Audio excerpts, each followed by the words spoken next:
হসপিটালে বসে যখন সন্তান হবার যন্ত্রণাতে ছটফট করতেছিল, তখন ডাক্তার আমার শাশুড়িকে বললেন, পেশেন্টের স্বামী কোথায়? আমার শাশুড়ি তখন বলল, আমার ছেলে দেশের বাইরে থাকে, স্বামীর সাথে পেশেন্টের একটু কথা বলিয়ে দিই, কথা বললে মনের সাহস পাবে আর মনটাও একটু ভালো থাকবে। শাশুড়ি যখন ফোন দিয়ে ফোনটা আমার হাতে দিলে, আমি ফোনটা কানের কাছে নিতেই আমার স্বামী আমাকে বলল, এত ঢং করো কেন? দেশে কি শুধু তুমি মা হচ্ছ, আর কেউ মা হয়নি? আমি আর কিছু না বলেই কান থেকে ফোনটা সরিয়ে দিলাম। আমার দু চোখ বেয়ে অনবরত পানি পড়তেই লাগলো। আমি বুঝতে পারতেছিলাম না যে আমার প্রসব বেদনাতে বেশি যন্ত্রণা হচ্ছে নাকি স্বামীর কথাই বেশি যন্ত্রণা হচ্ছে। দুপুর থেকে রাত পর্যন্ত আমি ব্যথায় ছটফট করতেছিলাম। কিছুক্ষণ পর অফিসের ডাক্তার আমার বাবা আর আমার শাশুড়িকে ডাকলো। ডাক্তার তখন বলল, পেশেন্টের যেহেতু জ্বরের মুখ খুলতেছে না, তাহলে আমরা সিজার করে ফেলি, তা না হলে মা আর বাচ্চার দুজনেরই ক্ষতি হতে পারে। আমার শাশুড়ি কোনোভাবেই রাজি হচ্ছিলেন না। তিনি বলছিলেন আরো কিছুক্ষণ অপেক্ষা করতে। কিন্তু আমার বাবা যখন আমার শাশুড়িকে বলল, বিএন সাহেব, আমার মেয়েটার খুব কষ্ট হচ্ছে,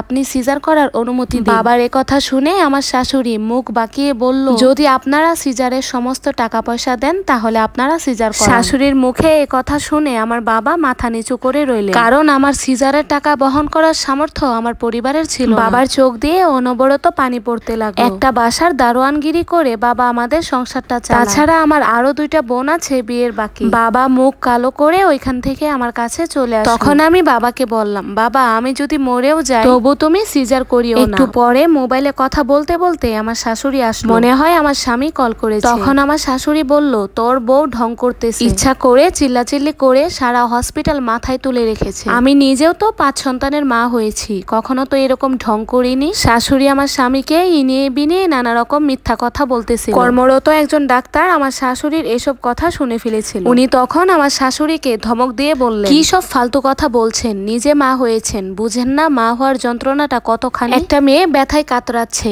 আর আপনার কাছে মনে হচ্ছে সে ঢং করছে। এই মুহূর্তে যদি সিজার না করানো হয় তাহলে মা আর সন্তান দুজনেই মারা যাবে। তখন হসপিটালের পক্ষ থেকে আপনাদের নামে মামলা দেওয়া হবে। এই কথা শোনার পর আমার শাশুড়ি ভয়ে সিজার করার অনুমতি দিল। কিছুক্ষণ পর আমাকে ওটিতে নিয়ে গেল। আমি 8 দিন হসপিটালে ছিলাম। এই 8 দিনে আমার স্বামী আমার সাথে একটা কথাও বলে। শাশুড়িকে ঠিকই প্রতিদিন কল করতো, অথচ আমার সাথে একবারও কথা বলতে চাইতো না। আমি যখন বাসায় আসলাম তখন আমি নিজের ইচ্ছাতেই আমার স্বামীকে কল দিলাম। কল রিসিভ করে একটাবারও বলিনি আমি কেমন আছি কিংবা আমাদের সন্তান কেমন আছে। কল ধরার পরে স্বামীর প্রথম কথাটা ছিল, আমি বিদেশে আসার সময় তোমার কাছে 9,000 টাকা রেখে এসেছিলাম, সেই টাকা তুমি কিভাবে খরচ করেছো সেটার হিসাব দাও। আমি অবাক হয়ে আমার স্বামীর কথা শুনছিলাম। আমার স্বামী কখনোই আমার কাছে টাকা পাঠাতো না, সব টাকা আমার শাশুড়ির অ্যাকাউন্টে পাঠাতো। আমি যদি কখনো হাত খরচের টাকা চাইতাম তখন আমার স্বামী বলতো, তোমাকে আমি 3 বেলা খাওয়াচ্ছি, আবার হাত খরচের টাকা লাগবে কেন? ডাক্তার বলেছিল সিজারের 20 দিন পর একটু চেক আপ করিয়ে আসতে। শাশুড়ির কাছে গিয়ে টাকা চাইতে শাশুড়ি বলল,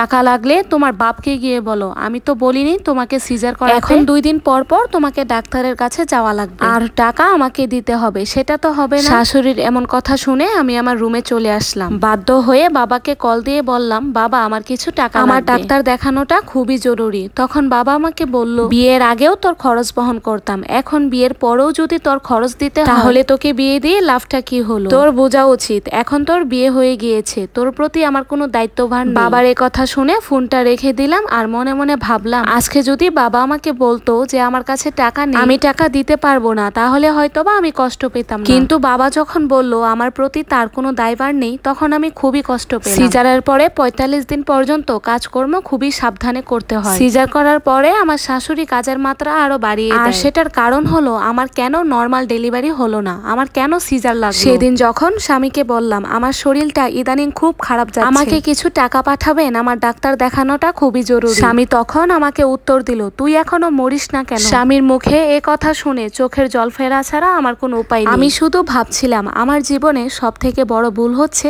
আমার মেয়ে হয়ে জন্ম, আর দ্বিতীয় ভুল হলো বাবা মায়ের পছন্দে বিয়ে করা। এখন যদি আমি আমার স্বামীর সংসার নাও করি তাহলে আমার নিজের বাবা মাই আমার দায়িত্ব নিবে না, আর যদি আমি এই সংসার করি তাহলে প্রতিনিয়তই আমাকে জ্বলে পুড়ে মরতে হবে। বিয়ের পরে একটা মেয়ের সব থেকে ভরসার জায়গা হচ্ছে তার স্বামী, কিন্তু তার সেই স্বামী যদি তাকে অবহেলা করে তাহলে আসলে সেই মেয়েটার যাওয়ার কোনো জায়গা থাকে না। প্রবাসীর বউরা স্বামীর বাড়িতে স্বামীকে ছাড়া খুব কষ্টে দিন কাটায়, না পারে কাউকে তারা কিছু বলতে, না পারে তারা কাউকে কিছু জানাতে। তবু সেই স্বামীর জন্য দিনের পর দিন পড়ে থাকে সেই শ্বশুর বাড়িতে। কিন্তু সেই স্বামী যদি তার বউকে না বুঝে তাহলে আসলে আর কিছু বলার নেই। আজকের এই গল্পের সাথে আমার ব্যক্তিগত জীবনের কোনো মিল নেই, এটা একটা আপুর জীবন থেকে নেওয়া কাহিনী। সবাই ভালো থাকবেন, ধন্যবাদ। দেখা হবে নতুন